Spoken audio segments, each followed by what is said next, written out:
এই মুহূর্তে আমি এসে গেছি একদম ফুচকার স্টলের সামনে। এই মুহূর্তে ফুচকার স্টলের সামনে, যেটা একদম দিদি ভাইদের লোভনীয় খাবার। দাদা একদম বানিয়ে যাচ্ছে সরাসরি সেই তেঁতুল জল আর ফুচকা। এই মুহূর্তে খাওয়া চলছে ফুচকা, দাদা দিয়ে যাচ্ছে একদম সরাসরি ফুচকা হাতে। আমি আছি তোমাদের বন্ধু উৎপল ভ্লগ। এই মুহূর্তে তোমাদের ভালোবাসার channel Utpal vlog YouTube channel. এই মুহূর্তে আমি আছি একদম ফুচকার দোকানের সামনে, দেখতেই পাচ্ছ। দাদা একদম তেঁতুল জল নিয়ে সরাসরি দিয়ে দিচ্ছে ফুচকা হাতেতে, একদম এই যে প্লেটের মধ্যে।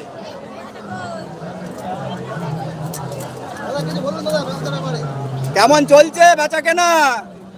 বিক্রি বাটা কেমন হচ্ছে? ভালো তো, ঠিক আছে, ধন্যবাদ। এইভাবেই হোক, আপনাদের বিক্রি হলে আবার সামনে বছর আসবেন, ভালো করে সবাই ফুচকা খাওয়াবেন সবাইকে সরাসরি একদম। হ্যাঁ, আবার এই একটা ফুচকার দোকান, ফুচকার স্টলে একদম ফুচকা বিক্রি হচ্ছে সরাসরি। ভালো আছেন? আচ্ছা ঠিক আছে, ফুচকা খাইয়ে যান। হ্যাঁ, সবাই দেখছে আপনাকে লাইভ সম্প্রচারে। এই মুহূর্তে উৎপল ভ্লগ ইউটিউব চ্যানেল সরাসরি ফুচকার দোকানের সামনে আমি আছি একদম। সবাই ফুচকা খাচ্ছে, দেখতে পাচ্ছ বন্ধুরা। হ্যাঁ, আরে